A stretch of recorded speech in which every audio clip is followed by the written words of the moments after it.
మరి పక్క రాష్ట్రం ఎట్లా చేస్తున్నారు? వాళ్ళ కేంద్ర రాష్ట్రాల మధ్యలో ఎంఓయూ ఉంది ఆల్రెడీ. దాని ప్రకారం వివరించాలి. ఏం చేస్తావు నువ్వు? అటు రాసేసేస్తేవి, ఏ బాయిల్డర్స్ ఇవా రాసేస్తేవి. మళ్ళీ ఏం చేసినావు? సార్ అదనంగా బాయిల్డర్స్ నా దగ్గర స్టాక్ ఉంది, అది తప్పకుండా తీసుకోవాలని చెప్పారు. నువ్వు 20 లక్షల మెట్రిక్ టన్నులు 20 లక్షల మెట్రిక్ టన్నులు తీసుకుంటున్నారు. తీసుకుంటాను లేక ఇచ్చే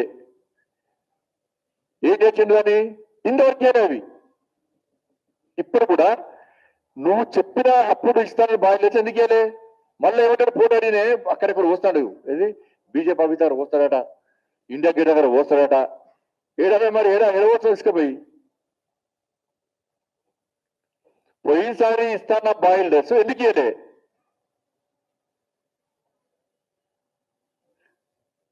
అంటే ఒక అంచనా లేదు, ఒక ప్లాన్ లేదు, ఒక ప్రణాళిక లేదు.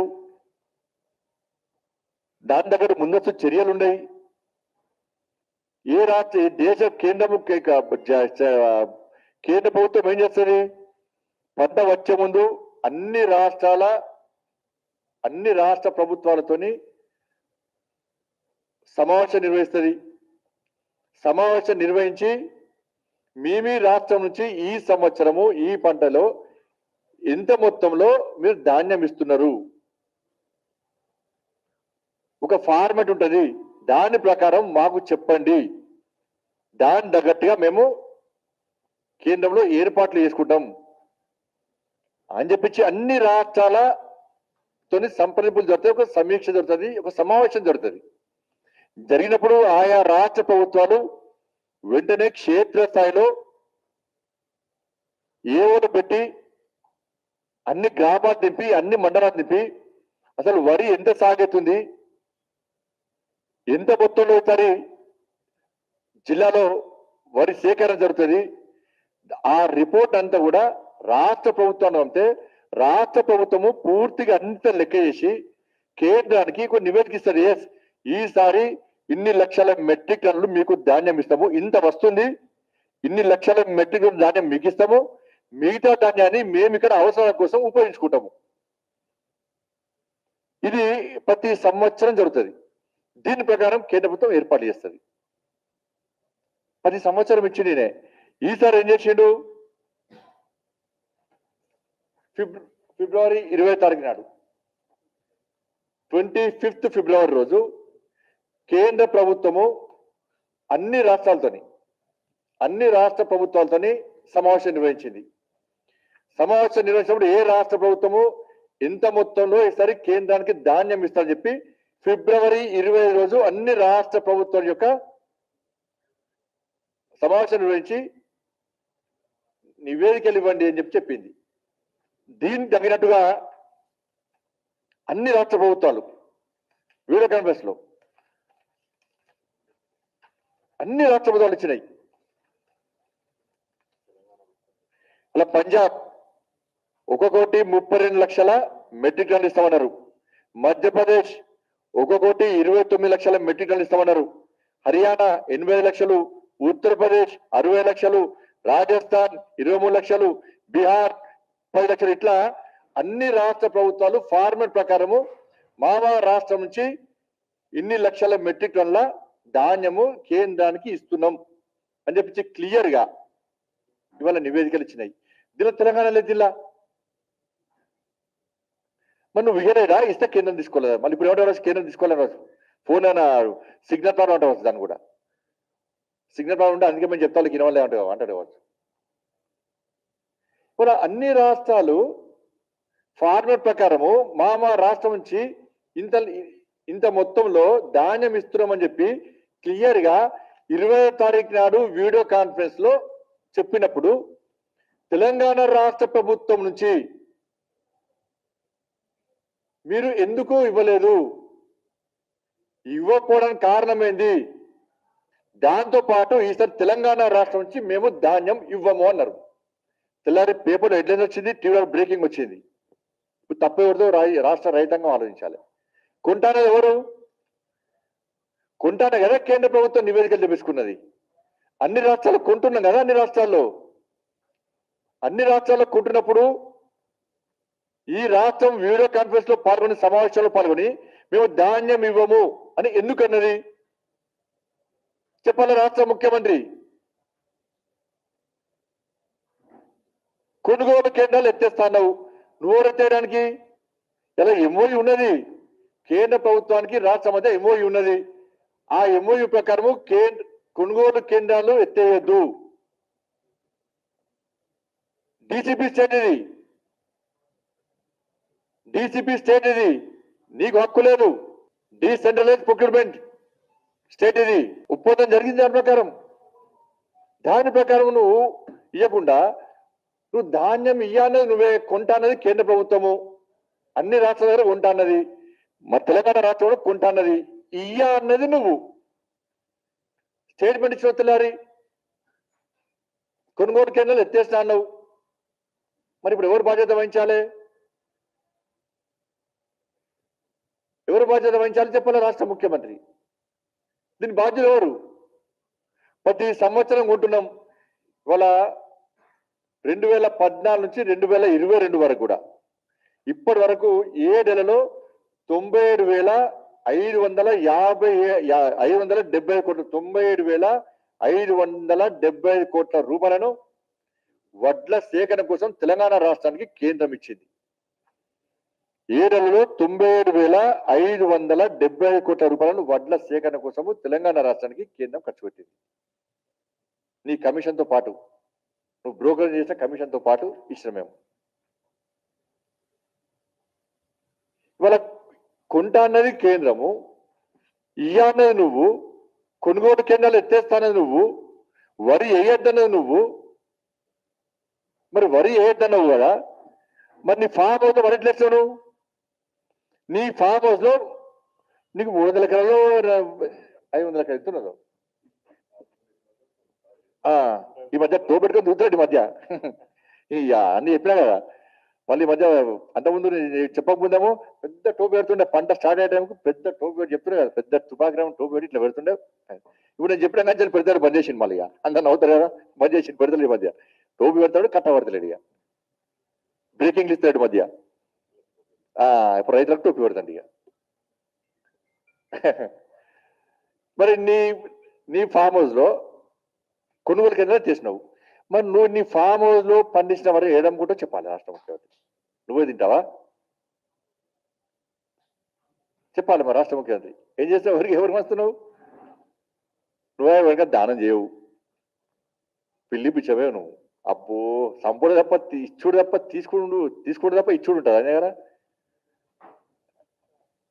మరి నువ్వెందుకు పండిస్తున్నావు? మరి నువ్వు ఏ అమ్ముతున్నావు చెప్పాలి. ఇప్పుడు గతంలో సన్నపొడ్డు విషయంలో రైతాంగాన్ని మోసం చేసినావు.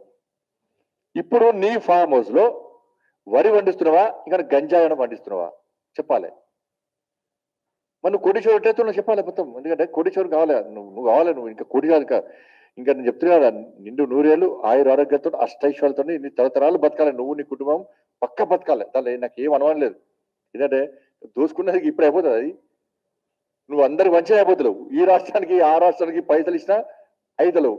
మీకు రైతులకు ఏ రాదు. నీ ఫామ్ హౌస్ లో వరి ఎట్లా పండిస్తావు? మరి ఎవరికి అమ్ముకుంటున్నావు? ఒకటి తెలంగాణ రైతాంగానికి వాస్తవ విషయాలు తెలుసు.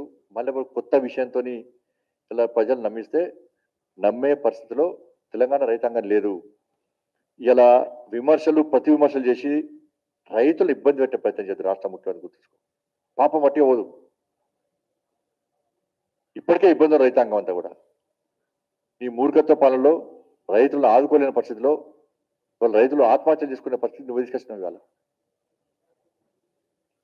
7 సంవత్సరాల నుంచి వస్తున్నది. ఇలా పంజాబ్ అంటున్నాడు, పంజాబ్ అంటున్నాడు.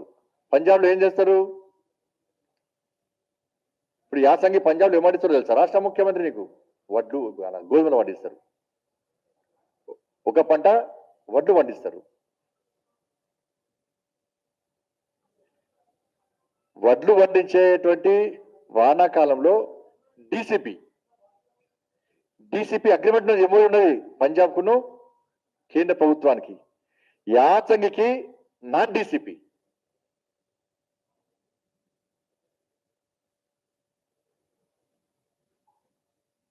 మరి నువ్వేం చేయాలి? 7 సంవత్సరాలు ఏం చేసినావు నువ్వు? ఈ ఎంఓయూ వేసుకుని నువ్వే కదా.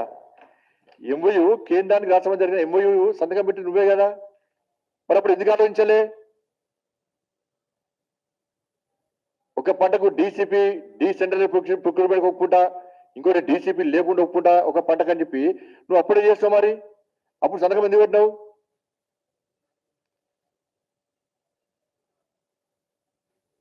సరే పంజాబ్ ఏం చేస్తుంది? రాష్ట్రం వడ్డు పడిస్తుంది, గోధుమలు పడిస్తుంది. పంజాబ్ లో మండీ హౌస్లు అన్ని సౌకర్యాలతో రైతాంగానికి ఏ ఇబ్బంది లేకుండా మండీ హౌస్ల ద్వారా వాళ్ళ కొనుగోలు జరుగుతాయి. ఆడ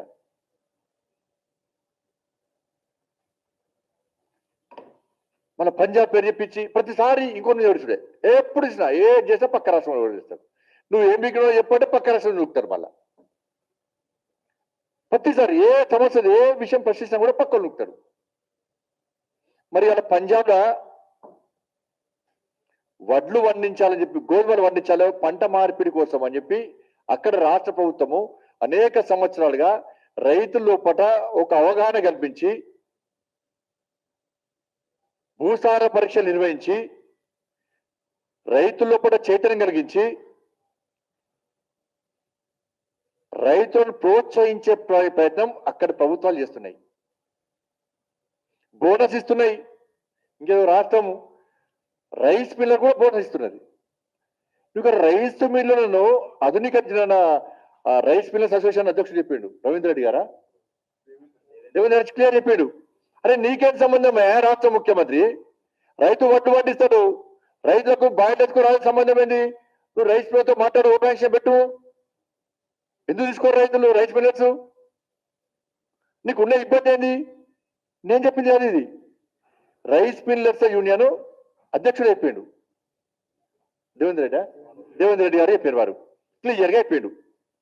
దాని సమాధానం లేదు. దానికి కొంతమంది రైస్ మీద కుమ్మక్కై సంపుడు.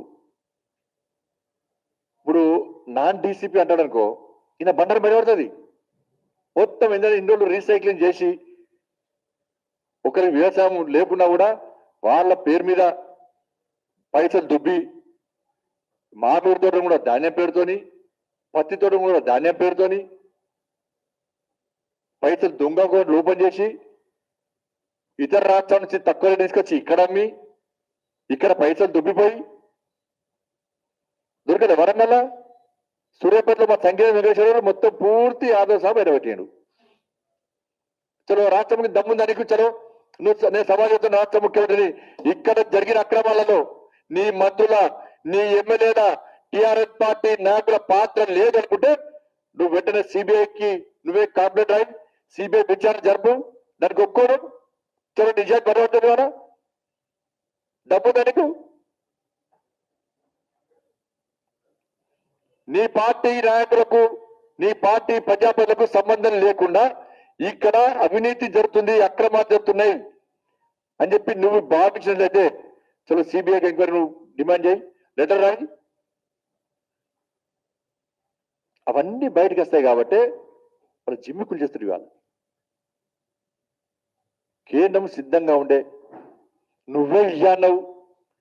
ఇక్కడ క్లియర్గా పూర్తి రిపోర్ట్ తెప్పించిన నిన్న, పూర్తి రిపోర్ట్ తెప్పించిన 25th రోజు వీడియో కాన్ఫరెన్స్ లో అన్ని రాష్ట్రాలతో జరిగినప్పుడు మినిట్స్ మొత్తం తెప్పించింది నేను. దీనిలో అన్ని రాష్ట్రాలను ఆశ్చర్యపోయినా. అన్ని రాష్ట్రాలు ఏ రాష్ట్రం నుంచి ఎంతెంత మెటీరియల్ ఇస్తుందని చెప్పి క్లియర్గా ఉంటే, ఫార్మేట్ ప్రకారం ఉంటే అసలు తెలంగాణ పేరే జిల్లా. నేను మంత్రి గారిని అడిగితే అసలు తెలంగాణ రాష్ట్రము ఇసలు ధాన్యం ఇయ్యన్నది వాళ్ళని కూడా అట, అబ్బా రాష్ట్ర ముఖ్యమంత్రి కొత్త ఎక్స్పెరిమెంట్, తెలంగాణ రైతాంగాన్ని మాకు కేంద్రానికి ఇవ్వకుండా కొత్తగా ఆదుకుంటుండట, శుద్ధం దాన్ని దేశవ్యాప్తంగా అమలు చేద్దాం అనుకుంటా. గిట్ల మోసేస్తాడేమో తెలిసే, గిట్ల రైతులను నట్టలు ముస్తాడేమో తెలుసు. క్లియర్ గా ఇయ్యమని చెప్పి మినిట్స్ అనేది ఇది నేను తయారు చేసింది అనేది మీకు ఇస్తా కాదు, మన కేసీఆర్కి ఇస్తా అని చెప్పి ఇవ్వకుండా కాదు, ఇప్పుడే ఇస్తా మీకు ఖచ్చితంగా పెట్టాం కావచ్చు. ఆల్రెడీ క్లియర్ గా ఇయ్య అని చెప్పి రాసిచ్చింది. ఇలా ఇప్పుడు చేద్దామన్న కష్టమే ఇప్పుడు వాళ్ళకు. ఎందుకంటే ఇప్పుడు గన్ని బ్యాగులు ఆర్డర్ ఇవ్వాలి, కొనుగోలు కేంద్రాలు మళ్ళీ స్టార్ట్ చేయాలి, ఎత్తేసాను అడిగినే. ఇప్పుడు రైతుల పరిస్థితి ఏంది? పోయి ఢిల్లీలో పోయి సమస్యను ఏ విధంగా పరిష్కరిద్దామని చెప్పి చర్చించకుండా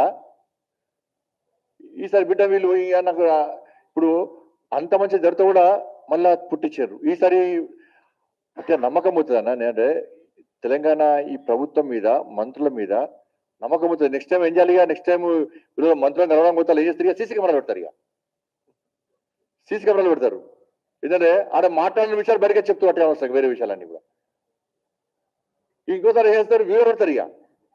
వీడియో అంటే సీసీ కెమెరా కంటే తెలంగాణ మంత్రులతో మాట్లాడతారు. ఇంత అబద్ధాలు సాయంత్రం దాకా ప్లాన్ చేసి మంచిగా స్క్రిప్ట్ రాగానే దాన్ని మంచిగా అర్థం అతికినట్టే బండి సంజయ్ కొండ పక్కా ఉంటాం. అరే కొంటానే ఇయ్యాలి నువ్వు కదా, కొంటానే నేను వీడియో కాన్ఫరెన్స్ పెట్టింది కేంద్ర ప్రభుత్వం కొంటాని ఇయ్యాలి నువ్వు కదా. ఈ రాసిచ్చింది ఎవరు? ఇయ్యా అని చెప్పి ధాన్యం ఇయ్యా అని చెప్పి రాసిచ్చింది ఎవరు? నువ్వే కదా. కొంటానే ఎవరు? మేమే కదా. ఇన్ని రాష్ట్రాలు మొత్తం అగ్రిమెంట్ ఇచ్చినాయి కదా, నువ్వెందుకేలే? పదే ఎందుకు చెప్తున్నాను ఇవాళ? ఏమవుతుంది దీని ద్వారా? రైతుల గురించి పట్టించుకోదు. మేము కొట్లాడాలి, కొనే పరిస్థితి లేదు. ఇప్పుడు నేను పొరపాటు చేసిన రాష్ట్ర ముఖ్యమంత్రి గ్రహించిండు, కొనే పరిస్థితి లేదు. ప్రత్యామ్నాయ పంటల గురించి రైతులకు అవగాహన కల్పించలే. వరి వేద్దని పోయిన ఫామ్ హౌస్ వచ్చిన, నేను వరి వేసిన ఫామ్ హౌస్ లా రైతులందరికీ తెలుసు. ఇప్పుడు ఆ పరిస్థితి ఏంటి అని చెప్పి ఆయన ఆలోచించే పరిస్థితి వచ్చింది. హాయ్ ఫ్రెండ్స్, మా టుడే టుమారో యూట్యూబ్ ఛానల్ చూస్తున్నందుకు చాలా థ్యాంక్స్. మరిన్ని లేటెస్ట్ వీడియోస్ కోసం వెంటనే సబ్స్క్రైబ్ చేయండి. అలాగే ఈ బెల్ ని కూడా రింగ్ చేసేయండి. మా నోటిఫికేషన్స్ అన్ని మీ మొబైల్లో వస్తాయి. అలాగే మా వీడియోస్ మీకు నచ్చితే లైక్ చేయండి, షేర్ చేయండి, నచ్చకపోతే కామెంట్ చేయండి.